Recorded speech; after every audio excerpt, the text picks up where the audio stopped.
જામનગરના Panchkoshi B division police સ્ટેશનમાં નોંધાયેલ સગીરાના અપહરણના પ્રકરણમાં આરોપી ગુલાબનગરના રહેવાસી હાર્દિક ઉર્ફે ટકો મકવાણા નામના શખ્સને પોલીસે બાતમીના આધારે રાજસ્થાનના બાલોતરાથી ઝડપી લીધો છે.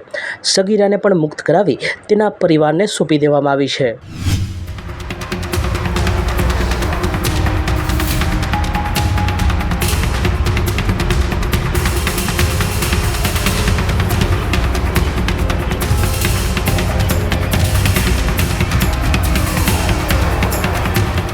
મારું નામ કરંગિયા અમિત ખીમાભાઈ, ગામ નાંદુરી. મારા મોટા પપ્પા જેતાભાઈ ભીખાભાઈ કરંગિયા, તેમની હત્યા થયેલ છે. તેમના પાડોશીએ એમની વાડીએ બોલાવી અને મારા મોટા પપ્પા જેતાભાઈ ભીખાભાઈ કરંગિયાની હત્યા કરી છે. બરાબર, સમાધાનના કારણે બોલાવી અને માથાના ભાગે પાઇપ મારી અને તેમની હત્યા થઈ છે. કઈ બાબતે માથાકૂટ થઈ હતી અને આરોપી કોણ છે? આરોપીનું નામ છે ખીમાભાઈ લક્ષ્મણભાઈ કરંગિયા. વાડીએ રસ્તાના પ્રોબ્લેમને લીધે માથાકૂટ થઈ હતી.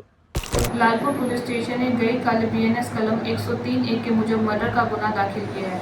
लालपुर पुलिस स्टेशन के नांदोड़ी गांव में कल दो किसानों के बीच में खेत के बीच लगी झाड़ को लेके बहस हुई, झप्पा-झप्पी हुई. इसी झप्पा-झप्पी के दौरान खीमाभाई करंगिया ने खेत में पड़े लोहे के सरिये से जेठाभाई करंगिया के सर पे वार किया है.